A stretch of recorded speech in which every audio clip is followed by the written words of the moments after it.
Hello viewers, welcome to movie max. நம்ம இந்த எபிசோட்ல ரீசெண்டா வெளியாயிருக்கிற மாயக்கூத்து அப்படின்ற ஒரு தமிழ் சினிமா பத்தி தான் பார்க்க போறோம். Kind of new way of treatment in story telling and also this film criticise our self create impact to the audience. So அதுதான் இந்த படத்தை நம்ம விமர்சனம் பண்றதுக்கு ஒரு முக்கியமான காரணம். இப்போ இந்த படத்தோட ஸ்டோரியை மைல்டு ஸ்பாயிலரோட பார்த்துடலாம். இந்த படத்தோட லீட் கேரக்டர் வாசன், அவர் வந்துட்டு ஒரு வார இதழ் பத்திரிகையில சிறுகதைகள் மற்றும் தொடர்கதைகள் எழுதிட்டு வர்றாரு. நம்ம உருவாக்கின கதாபாத்திரங்கள், கதைகள் இதெல்லாம் நம்ம மனசாட்சிக்கு உட்பட்டு, நம்மளோட நியாயத்துக்கு உட்பட்டு தான் அதை எழுதியிருக்கோம். ஸோ அந்த நியாயத்தை யாரும் கேள்வி கேட்கக்கூடாது அப்படின்னு நினைக்கக்கூடியவர். நம்ம உருவாக்கின கேரக்டர், நம்மளோட கற்பனை, இதை யாரும் கேள்வி கேட்கக்கூடாது அப்படின்னு நினைக்கக்கூடிய ஒரு வகையான கேரக்டர். ஸோ அப்படி அவர் எழுதக்கூடிய கதைகள்ல ஒரு 3 முக்கியமான தொடர்கதைகள் வருது. அதுல வரக்கூடிய ஒரு தொடர்கதையில ஐஸ்வர்யா ரகுபதி அவங்க வந்துட்டு ஒரு ஹவுஸ்மெய்டா இருக்காங்க. ஸோ அவங்க என்னென்ன மாதிரியான பிரச்சனைகள்லாம் ஃபேஸ் பண்றாங்க அப்படின்னு அதை பத்தின ஒரு தொடர்கதை. +2 படிக்கிற ஒரு மாணவி அவங்க டாக்டர் ஆகணும்னு ஆசைப்படுறாங்க.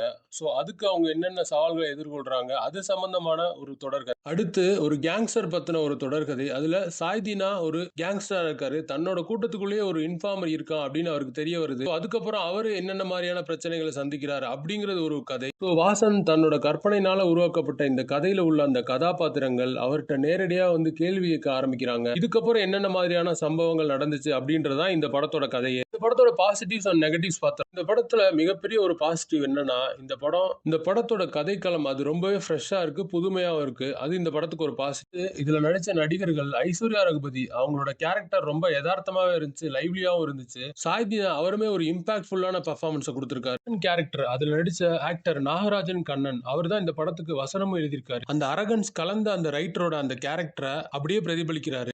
அவரோட கேரக்டருமே ரொம்ப நல்லா வந்திருக்கு. அவர் பேசக்கூடிய வசனங்கள் எல்லாமே நல்லா இருக்கு. அப்புறம் அந்த ஆட்டோகாரரா நடிச்சிருக்க அந்த ஆக்டர் அவருமே நல்லா பெர்ஃபார்ம் பண்ணியிருக்காரு. சுந்தர் ராம் கிருஷ்ணன் அவர் தான் இந்த படத்தோட சினிமோட்டோகிராஃபர். ஸோ இந்த மாதிரி ஒரு இன்டென்ட்டான சினிமாவை அவர் சூஸ் பண்ண ஆங்கிள்ஸ் ஆஃப் ஷாட்ஸ் எல்லாமே நல்லா இருந்தது. அஞ்சனா ராஜகோபாலன் அவங்களோட சவுண்ட் டிசைனுமே நல்லா இருந்தது. ஸோ இதெல்லாம் இந்த படத்தோட பிளஸ். படத்தோட செகண்ட் ஹாஃப்ல சில போர்ஷன்ஸ் லேகா இருக்கு. அப்புறம் அனிமேஷன்ஸ்ல வரக்கூடிய சில காட்சிகள் கொஞ்சம் ஃபேண்டசியா இருந்தது. இந்த படத்துக்கு அந்த காட்சிகள் ஒட்டல. அடுத்து கமர்ஷியல் எலிமெண்ட்ஸ் இந்த படத்துல எதுவும் பெருசா அந்த அளவு கிடையாது. வழக்கமான சினிமால இருந்து ஸ்லைட்லி வேற கான்செப்ட் ஒரு திரைப்படம் இது. பாசிட்டிவ் நெகட்டிவ்ஸ் டோட்டலா பார்க்கும்போது இந்த படத்தோட பாசிட்டிவ் சைட்ஸ் அதிகமாவே இருக்கு. இந்த படம் 2006ல வெளிவந்த ஸ்ட்ரேஞ்சர் தென் ஃபிக்ஷன் இந்த படத்தோட சாயல் இந்த படத்துல இருக்கு. ஆனா இந்த படம் நம்ம ஆடியன்ஸ்க்கு ஏத்த மாதிரி இதில் உள்ள கதைகள், கதாபாத்திரங்கள் எழுதியிருக்காங்க. நம்ம சைட்ல இருந்து இந்த படம் ஒரு டீசென்டான வாட்ச் தான். ஸோ நீங்க இந்த படத்தை பார்த்து உங்களோட கருத்துக்களை கமெண்ட்ஸ்ல ஷேர் பண்ணுங்க. இந்த படத்துக்கு நம்மளோட rating 2.75 out of 5. Thanks for வாட்சிங். Subscribe our channel.